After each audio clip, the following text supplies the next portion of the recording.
lanjut next video. Kali ini saya mau nyatet bagaimana cara mapping level-level penting, terutama di time frame mingguan ya, karena untuk trading session itu sebenarnya bisa di breakdown ya, jadi hanya 1 minggu sekali, misalkan 1 minggu sekali, kemudian update minggu berikutnya, weekly planning lah, istilahnya weekly planning ya. Kita planning per minggu, level-level mana saja di minggu yang berjalan itu yang kira-kira signifikan, bisa kita pantau lah di situ. Pertama yang perlu kita pilih itu adalah pair trading yang sedang trending. Bagusnya yang sedang trending, jangan yang sedang tidak jelas arahnya, sideways, bolak-balik gitu ya. Jadi kita nggak ya, sebenarnya nggak ada keharusan untuk milih yang trending atau yang bolak-balik, tergantung preferensi kita masing-masing sih. Tradingnya senang yang tiktokan atau yang ikut trend following gitu. Cuma kalau market yang trending, kita bisa memilih satu trend aja, misalkan buy only. Jadi karena misalkan trendnya sedang up, kita cuma cari setup buy. Jadi kalau ada setup untuk sell, kita ignore, karena nge-sell di market yang sedang trend up ya beresiko gitu. Resikonya lebih besar daripada melakukan buy, karena kalau yang trend up, otomatis yang buy ini selalu kita merasa bahwa yang buy ini akan selalu kejemput gitu, seperti itu. Jadi kalau misalkan yang sell pas di market yang sedang trend up, itu agak cukup berbahaya, karena bisa saja ternyata marketnya malah terus naik dan setup sell kita ini malah jadi nyangkut lah. Kita nggak bisa, mesti nunggu lama lah untuk kejemput lagi. Itu yang pakai spot market ya. Kalau yang pakai margin atau future market, malah itu bisa margin, bisa habis lah istilahnya, liquidate akunnya. Ini mati, contohnya saat matik ini sedang trend up, kita bisa lihat di chart weekly-nya ini terus naik ya. Kemudian ada contoh yang lain apa ya, sebenarnya kalau yang BTC itu semua sedang trend up sih. Nah ini juga sedang mulai trend up nih lagi ya. Ini juga sama trend up, tapi ini broken nih.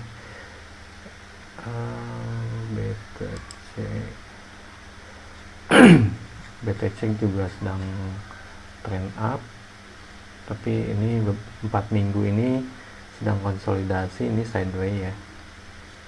Susah sih sekarang kalau nyari yang sideways, rata-rata semuanya ini sideways, ini sideways, tapi bagus sih, level-levelnya malah lebih enak, ini bisa di mapping ya. Balik lagi aja kita ke chart yang tadi, Matic ya. Bagaimana breakdown chart ini untuk kita trade di harian berdasarkan dari weekly-nya.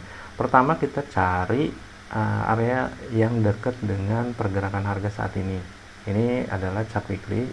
Kita cuma ngambil perpotongan dari closing weekly baik itu open dan close di minggu sebelumnya.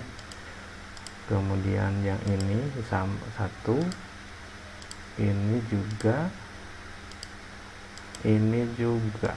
Nah, sama satu lagi adalah low di minggu sebelumnya. Nah, ini adalah area-area signifikan di weekly. Kita bisa turun ke satu hari, bisa juga cari area-area signifikan di daily chart ya. Model ini misalkan,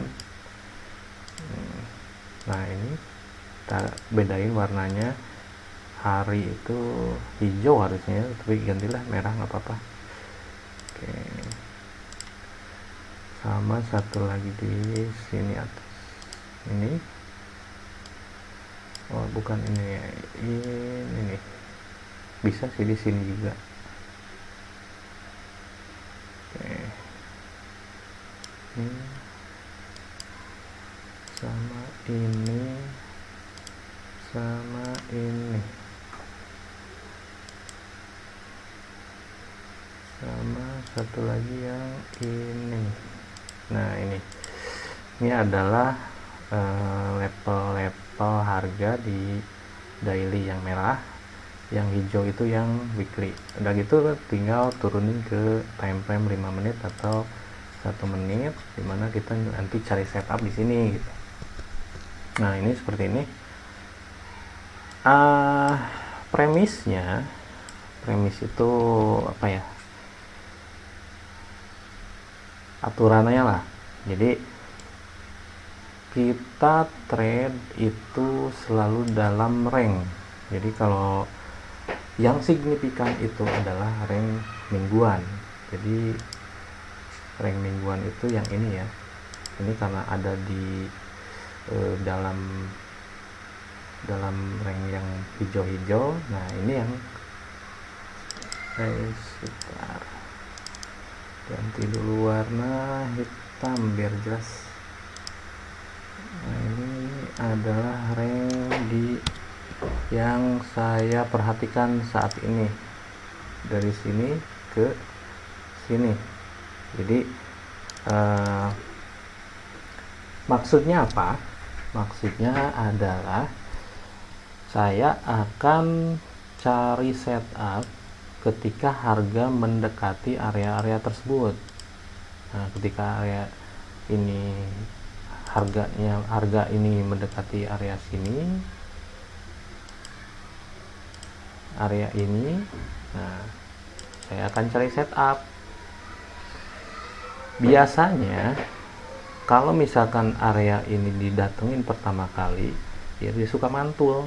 Jadi kalau misalkan datang nih harga dari atas misalnya gini ke sini, ini umumnya area ini tuh ngasih support dan harga bisa mantul ke atas.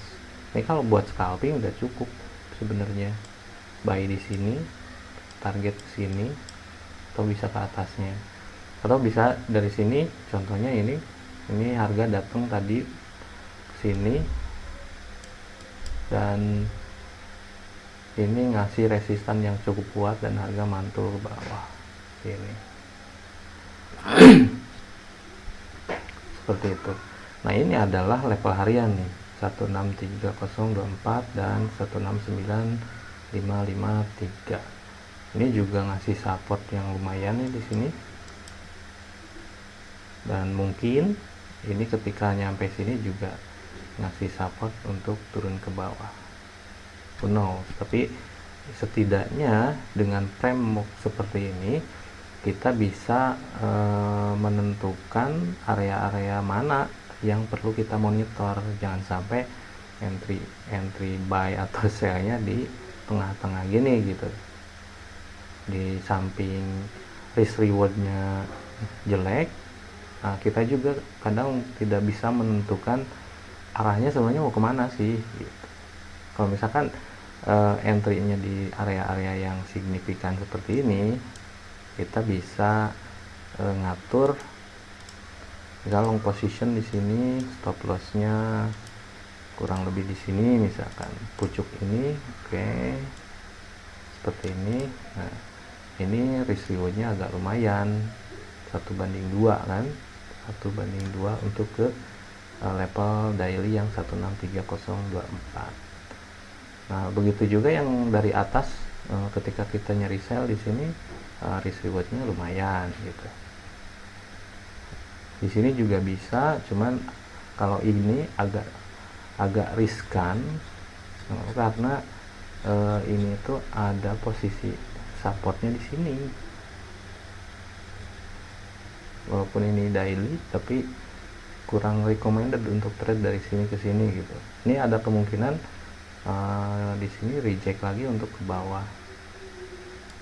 Lebih baik nunggu harga nyampe area 158 ini ketimbang buy di sini. Terus setup apa yang mesti diperhatikan ketika harga nyamperin area-area signifikan seperti ini? Ya, banyak banget sebenarnya. Kalau mempelajari pola candlestick itu ada beberapa pola reversal ketika harga itu nyentuh resistan atau support. Ya, contohnya ini apa ini, doji apa hammer ya, doji mungkin ya. Nah, doji kan pola reversal juga. Ketika doji muncul, nah ini berarti ada rejection di sini dan harga kemungkinan mantul ke atas. Nah, begitu juga di area sini seperti itu ya. Mungkin untuk mapping levelnya hanya itu aja sih. Jadi yang paling signifikan itu selalu mapping weekly dulu. Weekly level dimana, kemudian down ke 1 hari. Nah, 1 hari area terdekatnya di mana saja yang kira-kira bisa ngasih support. Nah, baru setelah itu kita turun ke time frame 5 menit atau 1 menit. Itu terserah referensinya sih. Kalau saya biasanya pakai 1 menit, di 1 menit untuk nyari setup trade-nya.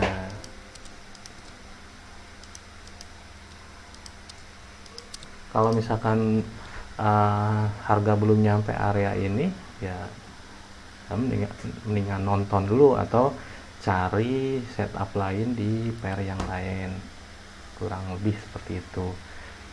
Sebenarnya untuk untuk mapping seperti ini itu bisa dilakukan hari Senin pagi, misalkan pagi-pagi closing nih jam 7 pagi. Nah, kita bisa mapping area-areanya dan kita tandain di mana kira-kira level yang bisa kita cari posisi untuk trade gitu. Baru kasih alert lah, biasa kasih alarm. Jadi kalau misalkan harga nyampe sana, alarmnya bunyi gitu. Nah, baru kita buka chart, kita lihat bagaimana pergerakan harga di situ gitu. Kalau misalkan ada muncul tanda-tanda reversal, ya kita bisa setup trade-nya di situ. Karena ini sebenarnya candle kita trade-nya di 1 menit sampai 5 menit sebenarnya tidak butuh waktu lama sih untuk ambil setup.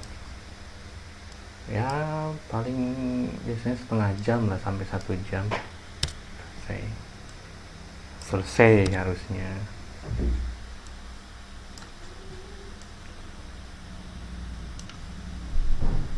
Oke, itu aja. Nanti kita bahas teknik trading yang biasa saya pakai untuk cari reversal. Jadi ketika harga nyampe ke area-area seperti ini, saya biasanya tidak langsung ambil posisi sell atau buy, tapi nunggu terbentuknya pola candle tertentu yang menurut saya berkali-kali pakai itu nggak pernah kecewa gitu. Oke, nanti kita bahas lah ya. Kalau ini materi kali ini hanya untuk mapping support resistan dari breakdown dari weekly time frame, daily sampai ke harian. Nah, itu saja.